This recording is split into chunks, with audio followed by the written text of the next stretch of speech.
"Mum, eat this first." Those 4 words from my son should have been sweet, but the sweat on his brow told a different story.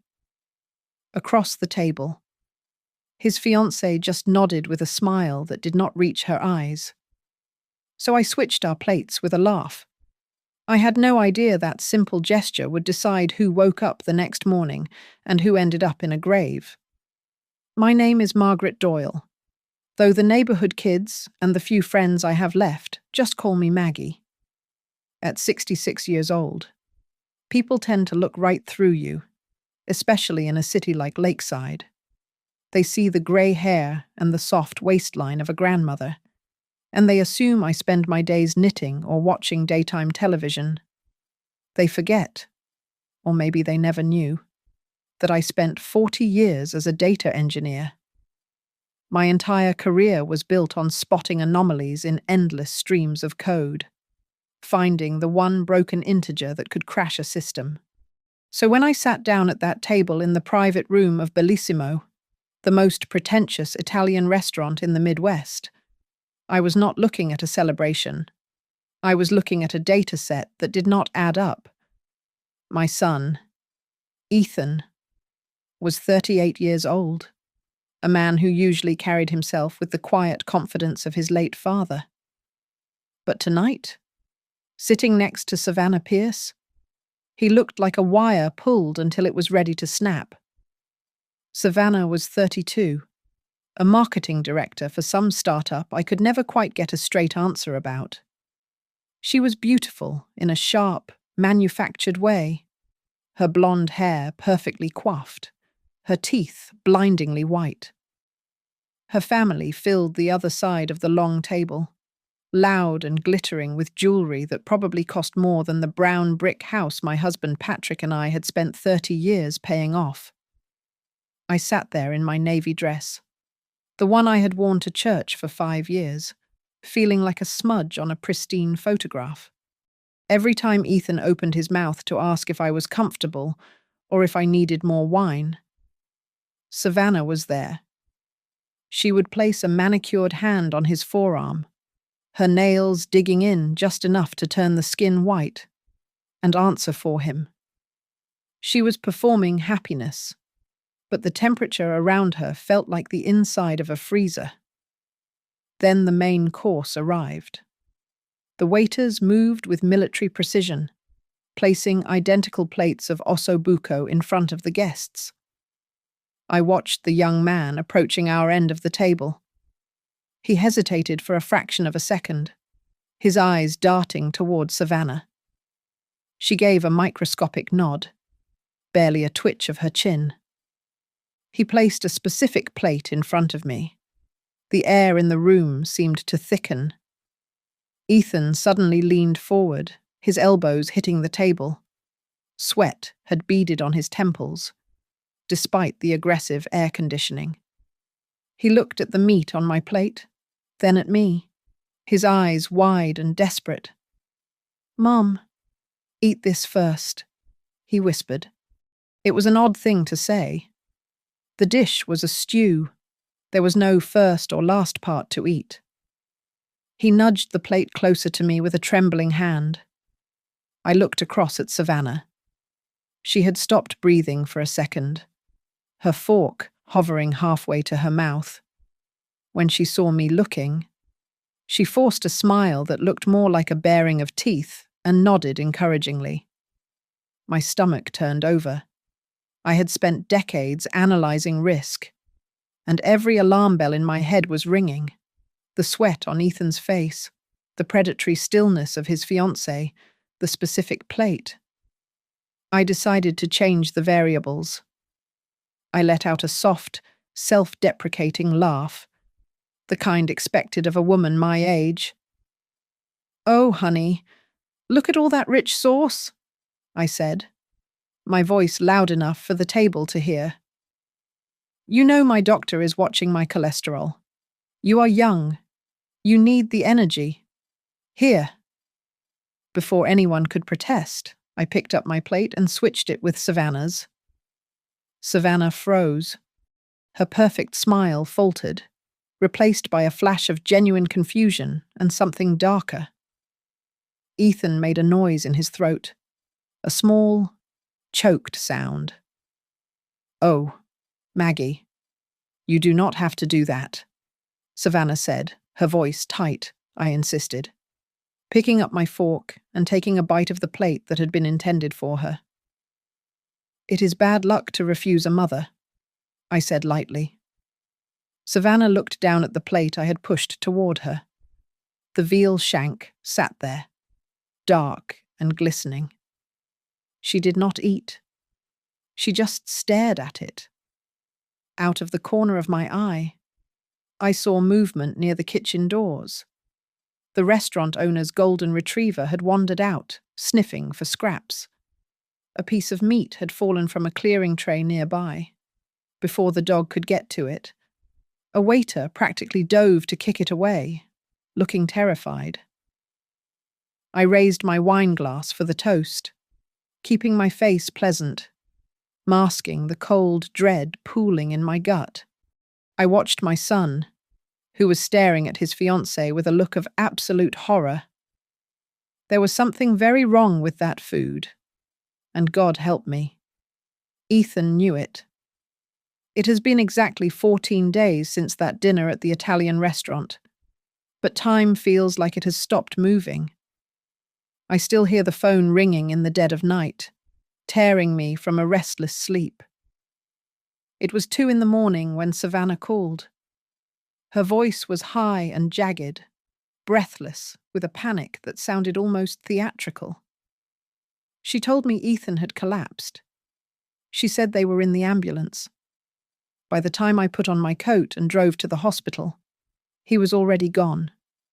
My son, who ran 5 miles every weekend and had a heart strong enough to love a woman like her, was dead before he reached the emergency room doors. The funeral took place at Lakeside Cemetery, under a sky that looked like bruised iron. It was raining, a cold, miserable drizzle that soaked into the bones. I stood by the open grave and watched the dark mahogany casket lower into the wet earth. I was shivering, but not from the cold. I was shaking because my mind refused to accept the data. A 38-year-old man does not just drop dead from a stroke without warning. Savannah, however, played the role of the grieving widow with terrifying perfection. She wore a black dress that hugged her frame a little too tightly and oversized sunglasses that hid her dry eyes. She knew exactly when to sob, exactly when to lean on a cousin for support, and exactly where to stand so the local photographer caught her good side. As people threw dirt onto the coffin, Dr. Evans, an old friend of my late husband who had reviewed the initial report, stepped up beside me. He kept his voice low. He told me the official cause was a massive thrombosis, a blood clot that traveled to the brain. But then he hesitated. He said it happened too fast. "Maggie," he said, "for a healthy man like Ethan, the speed of the deterioration was highly unusual." He squeezed my shoulder and walked away, but he left behind a cold knot of suspicion in my chest. We went back to my house for the reception. The living room was filled with neighbors from the old block, people who had known Ethan since he was in diapers. They brought casseroles and held my hands, their eyes red with genuine tears. Savannah sat in the corner, checking her phone every 3 minutes. She looked like she was waiting for a timer to go off. The moment the last guest closed the front door, the atmosphere in the room shifted instantly. Savannah stood up and smoothed her skirt. The grief vanished from her face, replaced by a look of sheer exhaustion, as if she were bored of a game she had already won. She told me I needed to be strong, but her tone was dismissive. Then she reached into her designer bag and slapped a thick manila folder onto the coffee table. She told me we needed to discuss the living arrangements. She said Ethan had signed over the deed to the house as a marital asset just before the wedding preparations began. Since he was gone, she was now the sole owner. She looked me in the eye and told me I had 30 days to vacate the premises. I felt the blood drain from my face. This house was not just bricks and mortar. Patrick and I had bought it when it was falling apart. We sanded these floors ourselves. We painted these walls. Ethan took his first steps in this living room. Now, this woman was calling it a portfolio asset to be optimized. She called me a clinging old woman and suggested she could find me a cheap studio apartment on the south side of town so I would not be a burden on her future. I reached out and opened the folder. My hand was trembling as I stared at the document. There, at the bottom, was my son's name, Ethan Doyle. But the signature was wrong. The slant was too vertical. The pressure on the pen was uneven, hesitant. It looked like someone had traced it from a scan. It lacked the bold, confident stroke I had seen on 1,000 birthday cards and checks. I did not scream. I did not throw the vase at her, even though my grip on reality was fracturing. I simply closed the folder. I looked at her, and for the first time, I saw her not just as a greedy girl, but as a predator who had made a fatal calculation error. I nodded slowly. I told her I understood. I walked into my bedroom and pulled out the old leather travel bag I had packed the night of the dinner, after the premonition had first struck me. I put my notebook inside. Savannah watched me from the hallway, a smirk playing on her lips. She thought she had broken me. She thought she had won the jackpot and swept the board. As I walked out the front door into the grey afternoon, leaving the keys on the table, I felt a strange calm settle over me. She had declared war on a harmless old lady. She had no idea she had just handed a weapon to the only person who knew exactly how to dismantle her life piece by piece. I did not go to the police station, and I certainly did not go to the home of a neighbour to cry over tea.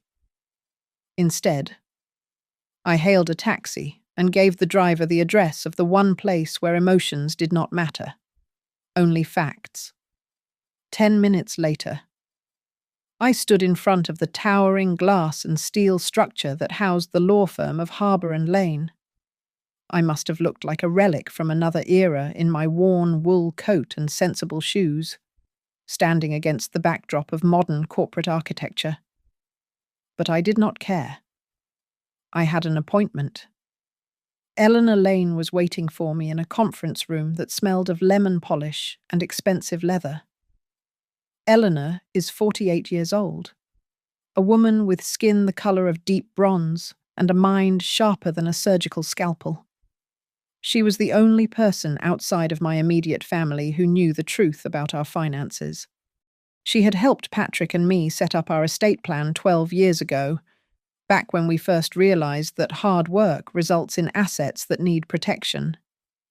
I sat down and placed the manila folder Savannah had given me on the polished mahogany table. Eleanor poured me a cup of herbal tea, her movements precise and calm.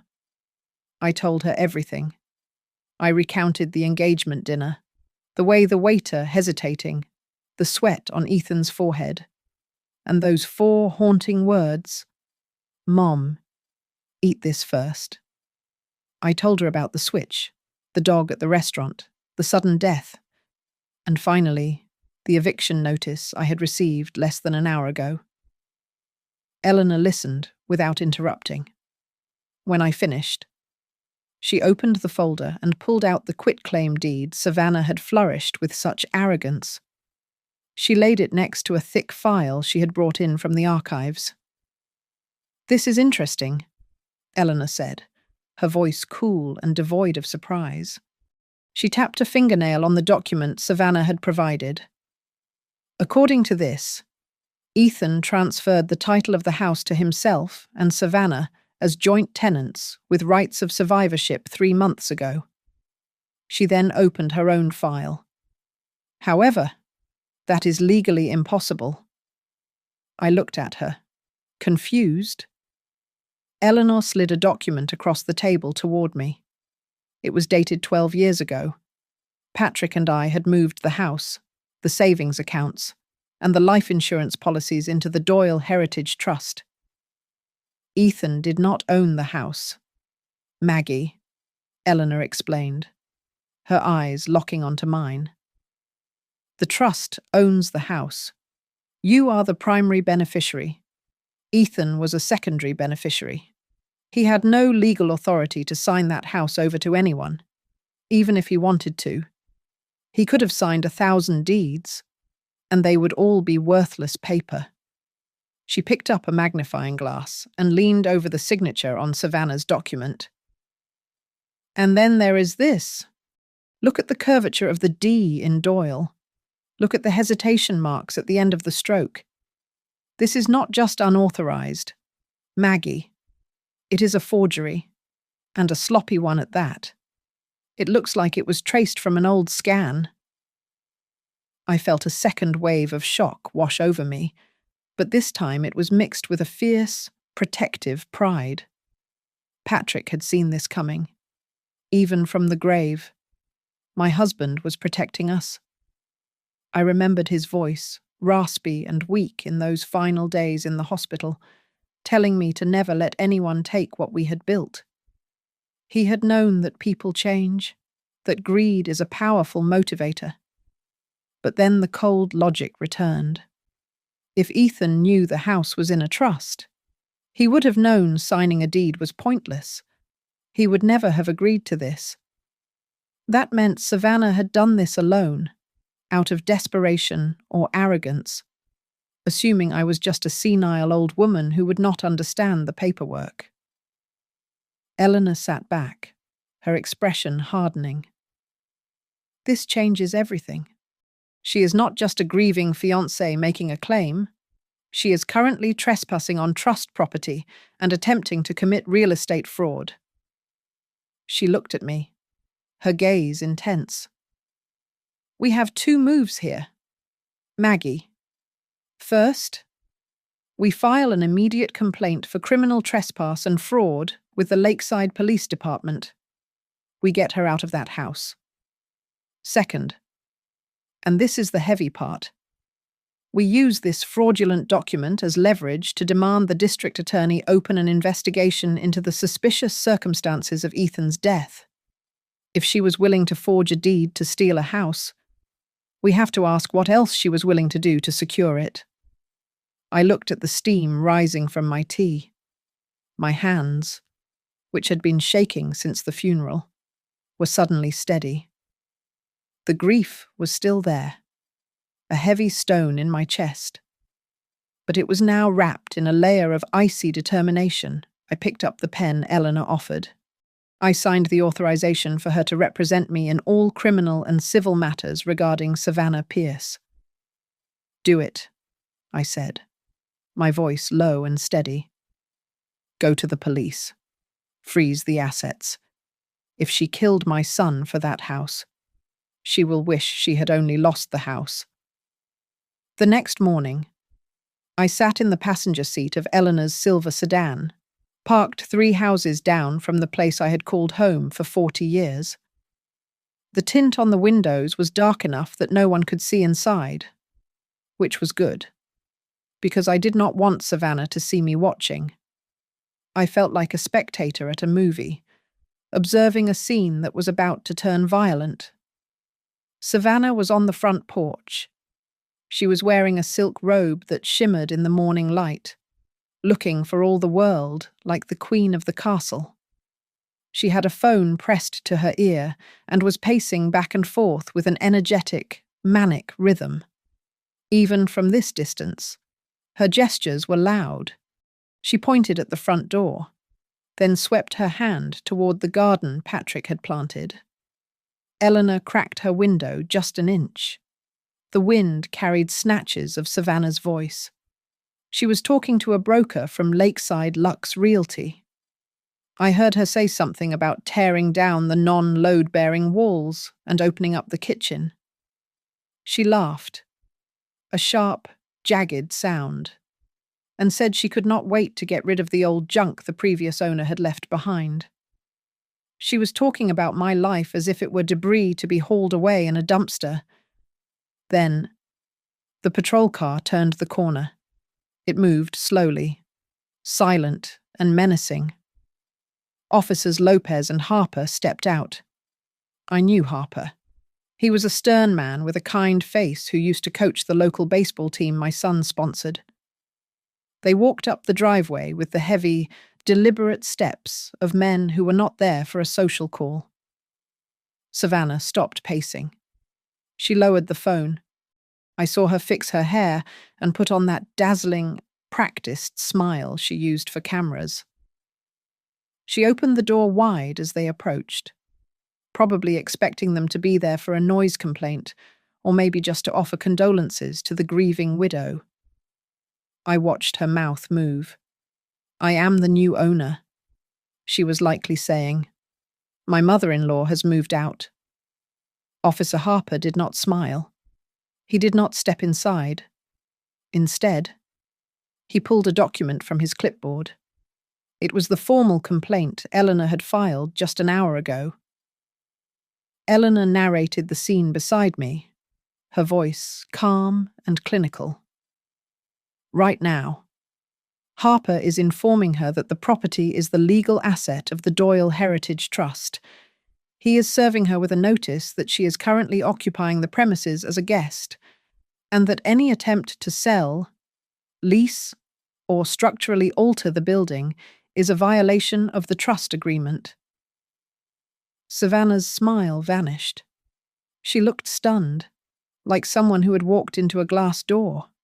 She started gesturing wildly, pointing back inside the house.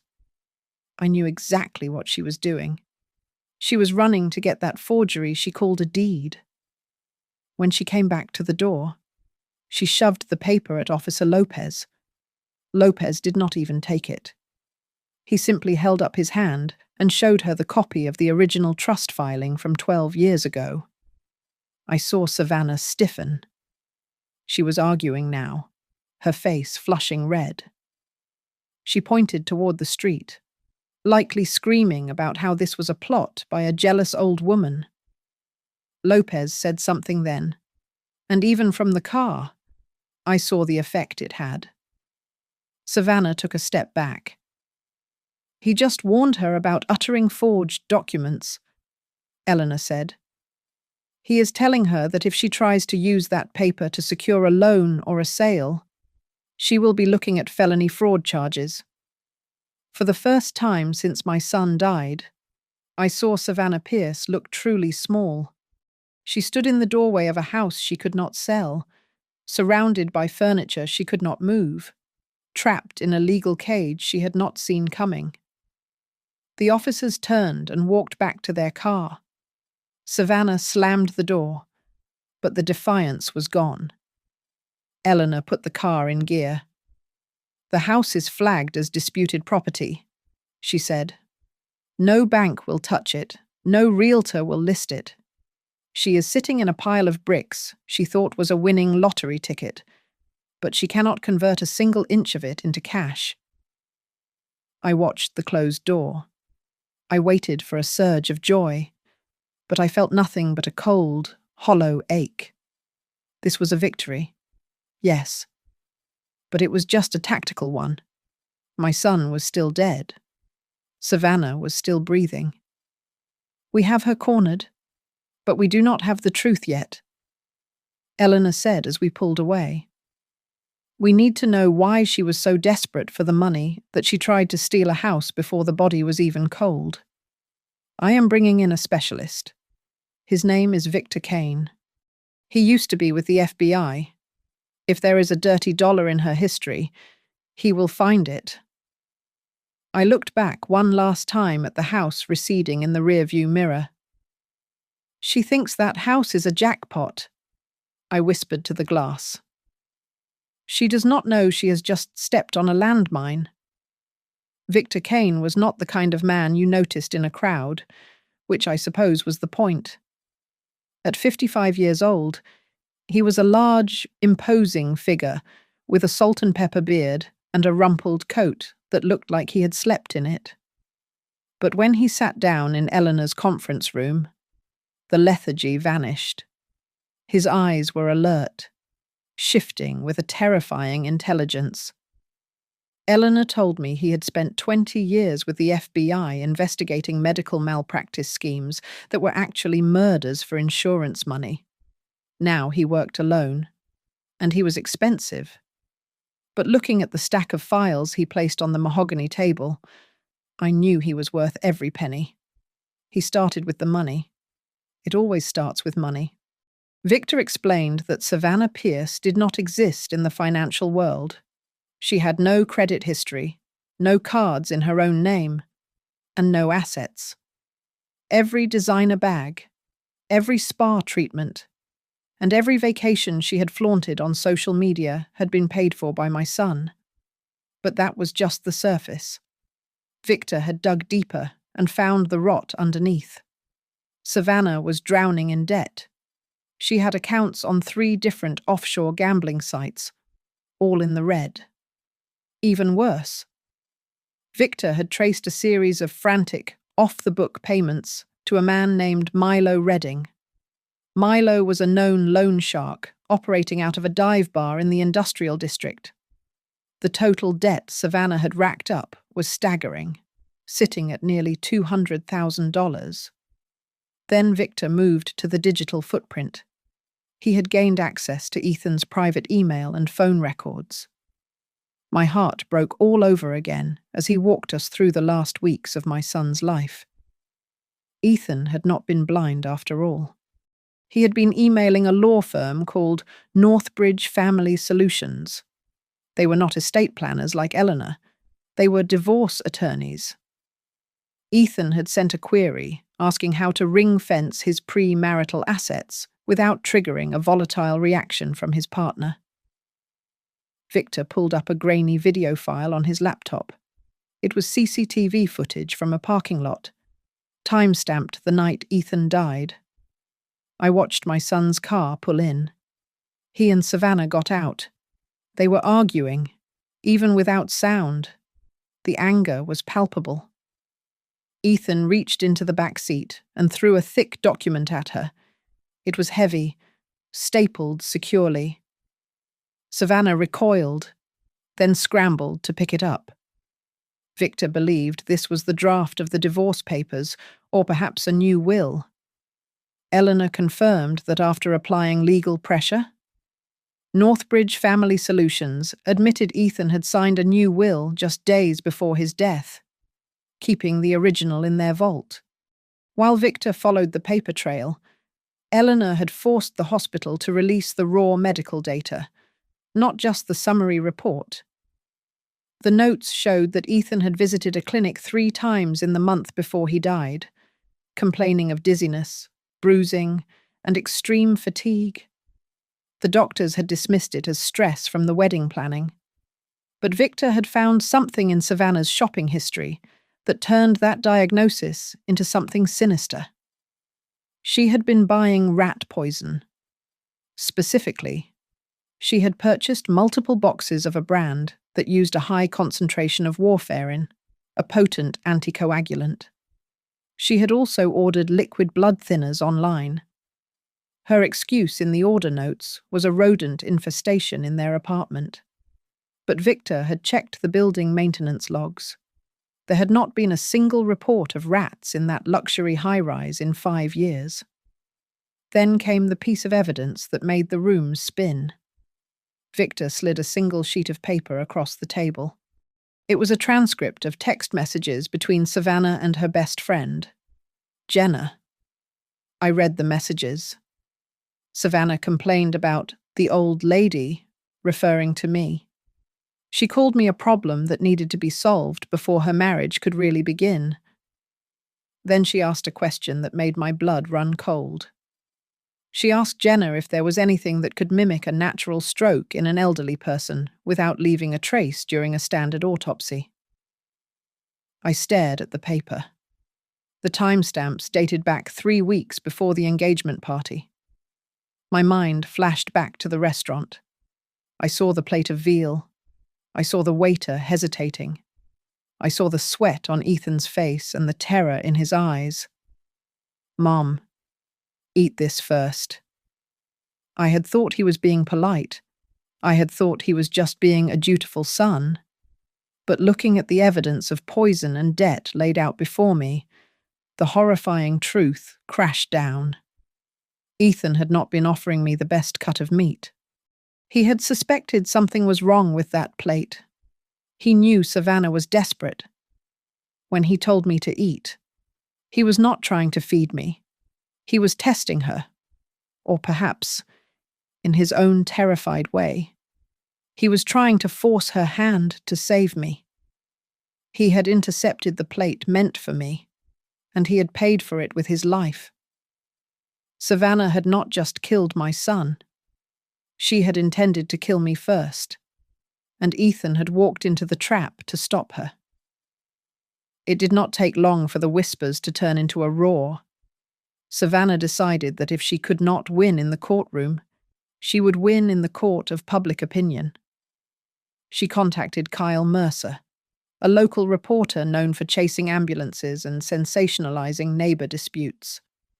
He was the kind of man who confused volume with truth, and Savannah was exactly the kind of story he loved.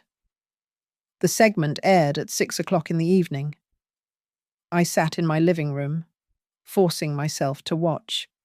Savannah appeared on the screen, looking nothing like the polished woman who had tried to evict me. She wore no makeup. Her hair was pulled back in a loose, messy bun, and she looked pale. It was a masterclass in calculated vulnerability. She looked into the camera and told a story that made my stomach turn. She described Ethan as a dreamer, a man with a big heart but no head for business, and she painted me as a financial tyrant. She claimed I had controlled every cent of his life and was now using a confusing trust fund loophole to kick a grieving widow out of the home her husband had promised her. She played the class card perfectly. She described herself as a girl from the working class who just wanted to love her husband, while I was cast as the wealthy, hoarding matriarch in the brick mansion. The internet comments began to scroll across the bottom of the screen, and they were vicious. People who had never met me were calling for boycotts, calling me a monster, saying I should be ashamed of myself. I wanted to throw the remote at the television. I wanted to call the station and scream about her gambling debts, the rat poison, and the text messages about staging a stroke. I reached for the phone to call Eleanor, ready to demand we release everything we had. Eleanor stopped me. Her voice was calm on the other end of the line. She told me to let Savannah talk. She explained that every lie Savannah told on public record was a gift. When the truth came out, these interviews would not just be embarrassing, they would be evidence of her attempt to manipulate the narrative and cover her tracks. So while Savannah was on screen, crying outside my front gate and clutching a framed photo of Ethan, Eleanor was quietly filing a motion at the courthouse. We were requesting a formal exhumation and a comprehensive toxicology screening based on new evidence. We submitted the receipts for the warfarin, the witness statements regarding Ethan's dizzy spells, and the terrifying text messages Victor had uncovered. The contrast between the two battlefronts was jarring. On the television, Savannah was screaming about justice and love. In the quiet, sterile offices of the county medical examiner, a forensic pathologist was reviewing our request, preparing to disturb my son's rest to find the truth. Victor Kane continued his work in the shadows. He came to me the next day with a digital file. He had found footage from a dive bar on the edge of town, the kind of place where Milo Redding conducted his business. The video was grainy, but the audio was clear enough. It showed Savannah and Milo in a heated argument 3 weeks before the funeral. Milo was leaning in close, invading her space. I heard his voice, low and threatening. He told her that if he did not see his money by the end of the month, there would be more than one funeral in her family. It was a chilling confirmation. Savannah was not just greedy, she was terrified. She was running a race against a violent deadline, and my son had been the collateral damage. My neighbors started looking at me differently. Some, the ones who had known me for decades, squeezed my hand a little tighter when they saw me at the mailbox. But others, the newer families who only knew what they saw on the news, stared with suspicion. I learned to wear a mask. I walked with my head down, offering weak, trembling smiles. I let them believe I was the confused, beaten old woman Savannah claimed I was. I let them think I was cornered. Eleanor called me late in the week. The district attorney's office was finally paying attention. They had reviewed the preliminary evidence Victor had gathered, and while they were interested, they were not ready to press charges yet. They needed the toxicology report. They needed the science to back up the theory. That night, I watched the news one last time. Savannah was sobbing on camera again, talking about how much she missed Ethan's laugh. I turned the television off, plunging the room into silence. I walked to the dining table, which I had kept clear since the funeral. I set 2 places, one for me and one for Ethan, just like I had done for 30 years. I placed his favorite plate on the placemat. I sat there in the dark, looking at the empty chair. I thought about the poison, the lies, and the desperate, terrified look in his eyes that night at the restaurant. "You saw it, didn't you?" I whispered to the silence. "You figured it out." I did not know exactly what he had seen that night, but I knew I would not stop until I found the answer. Savannah thought she was starring in a tragedy about a widow. She did not realize she was the villain in a crime story, and the final chapter was about to be written. The toxicology report did not arrive with a whisper. It arrived with the crushing weight of scientific certainty. The medical examiner found that Ethan had not died from a spontaneous clot. His blood was saturated with warfarin, a common rat poison, at levels that had been building up in his system for at least 6 weeks. It was a slow, deliberate, internal drowning. The report stated clearly that this was not an accidental ingestion. Someone had been feeding my son poison, grain by grain, day by day. Victor Kane immediately filled in the blanks of the how. He pulled up the surveillance footage from the hallway of Ethan's apartment building. It showed a pattern that made me sick to my stomach. Every morning for the past month. Savannah was seen walking from the kitchen to the bedroom, carrying a single mug of coffee. Victor had also found tampered bottles of Ethan's daily vitamins in the trash, which Savannah had carelessly thrown out after the funeral. She had been painting a masterpiece of murder, using his own healthy habits against him. Then came the motive. Arriving in a courier envelope from Northbridge Family Solutions. They finally released the documents Ethan had signed and hidden. It was a new will and a file for a contested divorce. My son had left every single penny of his personal assets to me and to a scholarship fund in his father's name. Savannah was explicitly excluded from the will. But inside that file was something that broke me completely. It was a handwritten letter, sealed in an envelope marked to be opened by my mother if anything happens to me within 6 months. I sat in Eleanor's office, my hands trembling so hard I could barely hold the paper. The handwriting was Ethan's, but it was jagged, written by a man who was afraid. "Mom, The letter began. I am sorry. I was blind about Savannah for so long, but the blindfold is off now. I think she is trying to take a shortcut with our lives. I found out about the debt. I found out about the loan shark. I forced myself to read on. Tears blurring the ink. At the engagement party, I saw something. I saw her in the kitchen doorway talking to the waiter. I saw her slip a small vial into her purse when she thought no one was looking. When the plates came out, I was terrified.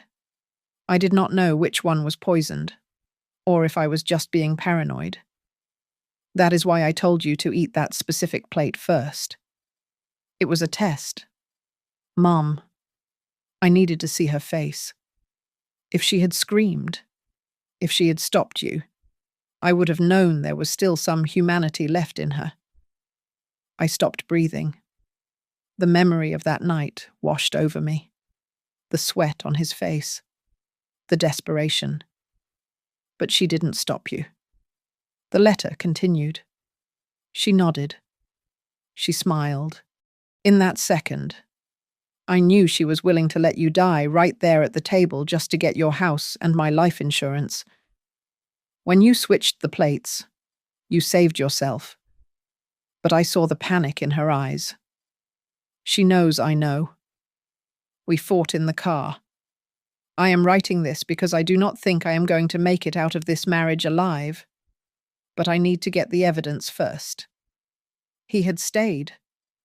My foolish, brave, stubborn son had stayed in that apartment with a monster because he was trying to build a case to protect me.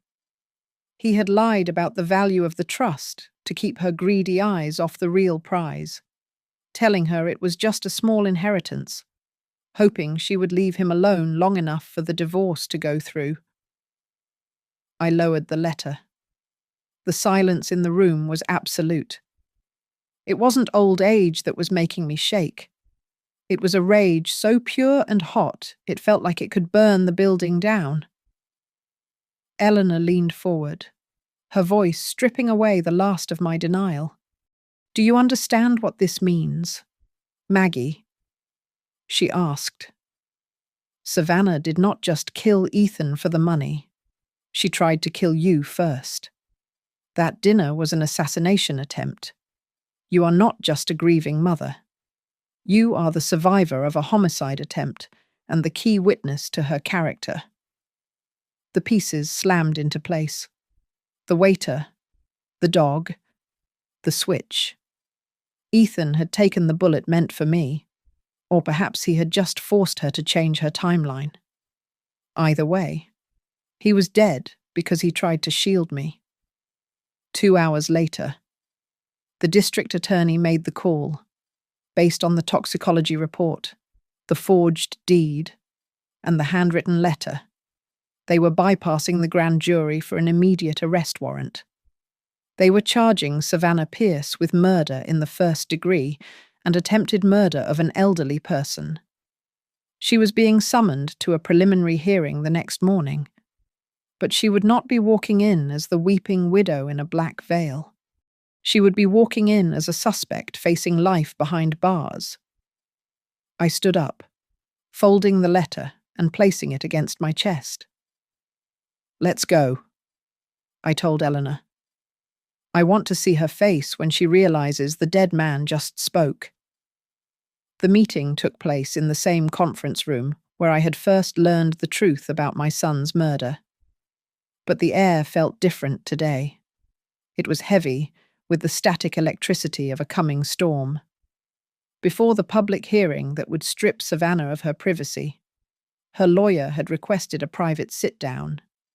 Trent Hollister was a man who wore suits that cost more than my car and smelled of expensive cologne and desperation. He was hoping for a settlement, a quiet way to make the criminal charges disappear into a civil agreement. I sat on one side of the mahogany table, flanked by Eleanor and Victor. I kept my back straight and my hands folded on my lap, looking small and fragile, exactly how they wanted to see me. Across from us, Savannah sat next to Trent. She had abandoned the grieving widow black for a soft beige cardigan and minimal makeup, trying to look innocent. But her eyes were hard, sharp little flints of coal that gave away her fury. Trent opened the meeting with a speech that was as polished as his shoes.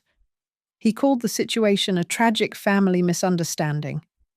He suggested that if I agreed to transfer the lakeside house to Savannah and withdrew my formal complaint to the police, Savannah would be gracious enough not to pursue her defamation lawsuit against me. He claimed she wanted to spare me the embarrassment of being labeled a senile, abusive mother-in-law in the press. Savannah could not help herself.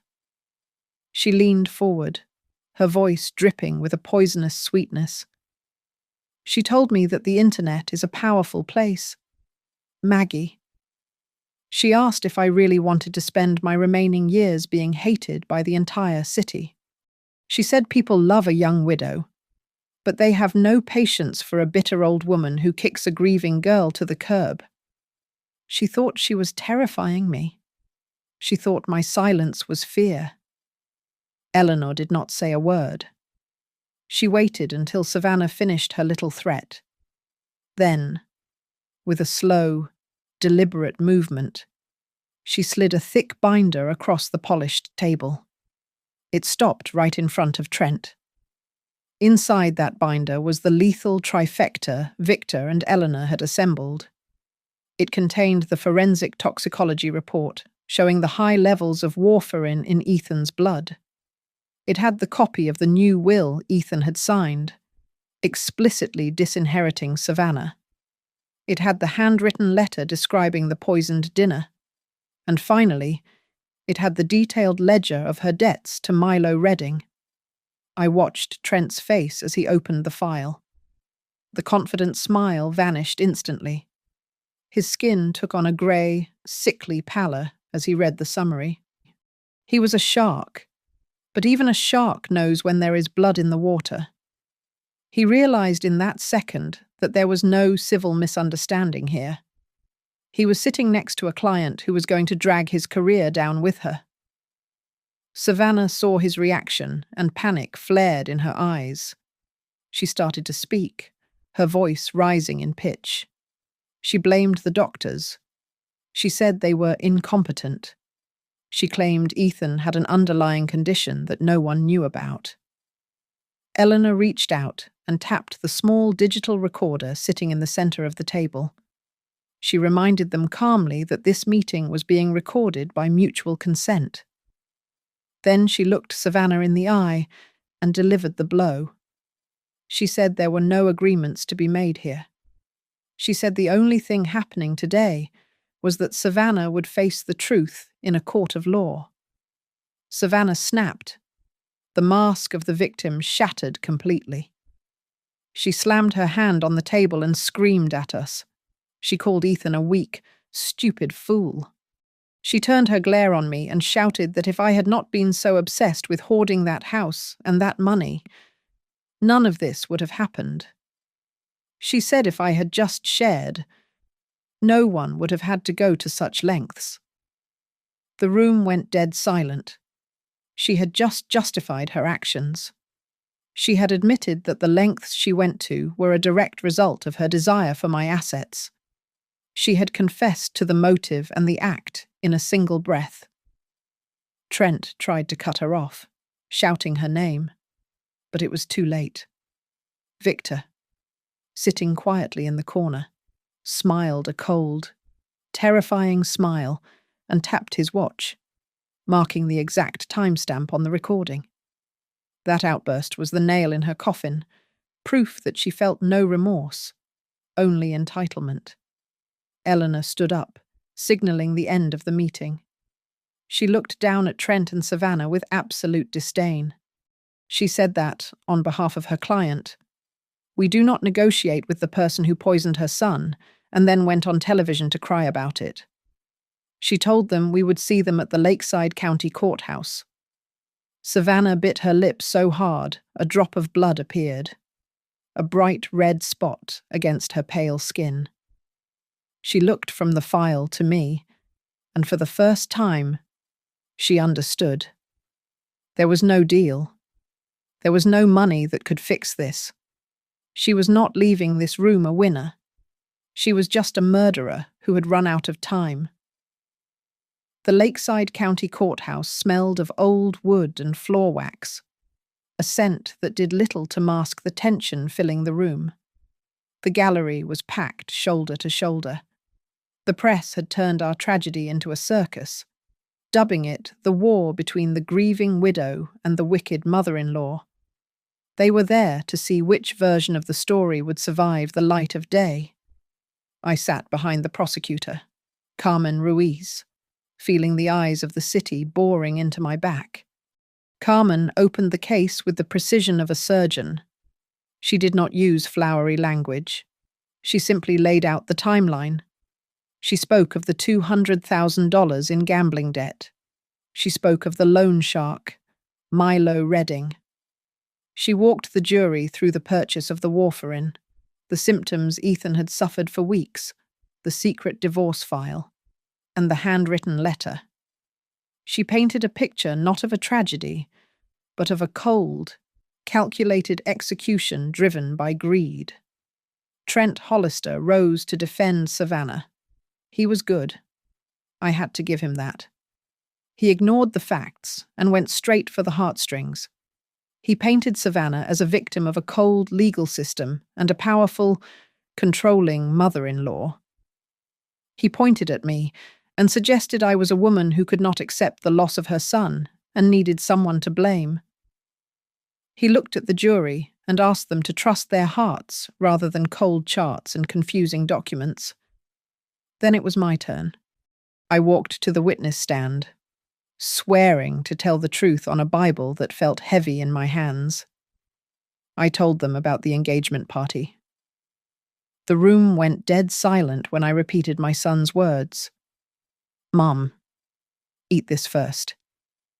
I described the look in his eyes, the sweat on his brow, and the slight nod Savannah had given the waiter. I told them about the switch. Trent tried to tear me apart on cross-examination. He leaned in close, his voice dripping with false concern. He asked if my age affected my memory. He suggested I was inventing details in hindsight to fit the narrative of the poison found later. He asked how I could be sure of a glance or a nod from 2 weeks ago. I did not raise my voice. I looked him in the eye and told him I remembered the smell of Savannah's perfume, which was too strong for a dinner table. I remembered the way the oil glistened on the veal shank. I remembered the exact sound Ethan's spoon made against the china when his hand trembled. I told him a mother remembers the moment she realized her son was terrified. Trent sat down, looking less confident than when he stood up. Victor Kane took the stand next. He was clinical and dry. He detailed the financial forensic trail, showing the transfers to offshore accounts and the payments to the loan shark. When Trent asked him if he had a personal vendetta against Savannah, Victor simply shrugged. He said he did not know the woman existed until he saw the negative numbers in her ledger. A ripple of laughter went through the courtroom, breaking the tension for a second. The medical examiner followed, explaining how warfarin works. He detailed how the poison prevents blood from clotting, turning the body into a ticking time bomb. He explained that the levels found in Ethan's liver suggested exposure over 40 days, which ruled out accidental ingestion. Then they called Jenna, Savannah's best friend. She looked terrified. She tried to be vague, but under Carmen's relentless questioning, she crumbled. She admitted that Savannah had sent those texts. She confirmed that Savannah had asked her if an autopsy was mandatory for a heart attack victim. Trent tried one last desperate maneuver. He played the clip from the television interview where Savannah was sobbing outside my gate, looking for all the world like a broken angel. He talked about how the system was ganging up on a lone woman. Carmen waited until the clip ended. Then she played the audio recording from the conference room at the law firm. Savannah's voice filled the courtroom. But this time, it was not sad. It was hateful. The jury heard her call Ethan a weak fool. They heard her scream that if I had not been so stingy with the house, she would not have had to do what she did. The contrast between the weeping woman on the screen and the venomous voice on the tape was absolute. I watched Savannah as the day ended. She stood up from the defendant's table and turned to look at the gallery. For weeks, she had fed off their pity. But today, the faces looking back at her were not sympathetic. They looked cold. Some looked frightened. She tried to hold on to her mask of the victim, but I saw the corner of her mouth twitch. It was a small spasm of pure terror. She realized that the audience had finally seen the play for what it was, and the curtain was about to fall on her neck. The final day of the trial began with a shock that rippled through the gallery like a physical wave.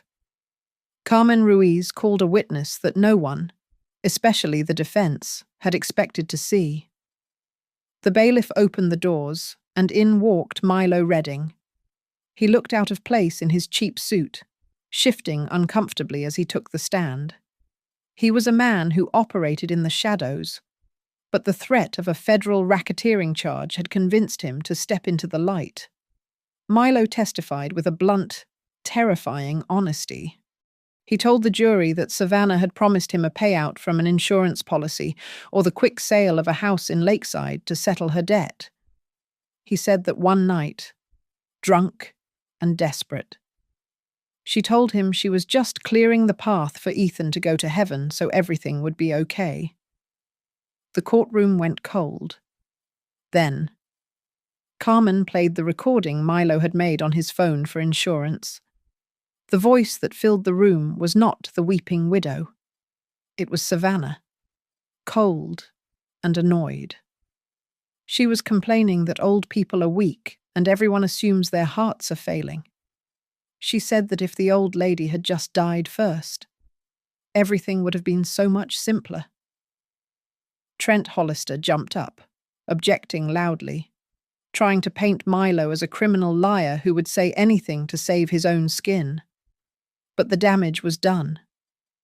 When Savannah took the stand for her own defense, she was already unraveling. The polished facade was gone. She looked exhausted, her eyes darting around the room like a trapped animal. She started contradicting herself, confusing dates and times. Then came the moment that ended it all. Carmen leaned against the railing and asked a simple, piercing question. She asked why. If Savannah was innocent, did she nod at the waiter when Ethan offered his mother that specific plate of food? Savannah froze. The pressure of the days, the weight of the lies, and the fear of prison finally crushed her.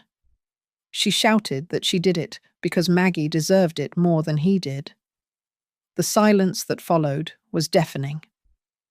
Carmen did not miss a beat. She asked Savannah to clarify what exactly I deserved. The poison. The death. She asked if Savannah believed her mother-in-law deserved to die more than her husband. Savannah gasped, her hands flying to her mouth, but the words were already hanging in the air, recorded by the stenographer and burned into the minds of the 12 jurors. She tried to stammer a retraction, but there is no taking back a confession made in open court. The closing arguments were a formality. Carmen painted the full picture of a greedy, desperate woman who tried to kill me for a house and ended up killing her husband when he got in the way. Trent tried to beg for mercy, talking about financial pressure and mental instability, but his words were hollow against the echo of Savannah's own voice. When the jury returned, they did not look at her. The foreman stood up and read the verdict. Guilty of murder in the first degree. guilty of attempted murder with special circumstances involving an elderly victim. Savannah screamed. It was a raw, ugly sound. She turned on her lawyer, then on the jury, blaming everyone. She yelled that it was Ethan's fault for dying. The judge banged his gavel, his face grim. He sentenced her to life in prison without the possibility of parole. As the bailiffs handcuffed her and dragged her away, the cameras flashed, capturing the end of her performance. I sat in the gallery, clutching Patrick's old handkerchief. I did not smile. I did not cheer. I just felt a heavy, quiet finality. I looked at the empty spot where Savannah had stood. Then I closed my eyes and whispered to my husband and my son. I told them that things could never go back to the way they were. But at least the person who chose that first plate for us would never choose for anyone else ever again. I stood up, buttoned my coat, and walked out of the courthouse into the cold, clean air, carrying my grief and the terrible, silent peace of a debt fully paid. Thank you so much for listening to my story. I would love to hear where you folks are tuning in from today. So please drop a comment below and let's get a conversation going. If you want to hear more stories like this, make sure to subscribe to Grandma's Family Diary, smash that like button, and hit the hype button to help this video reach more people. Stay safe out there.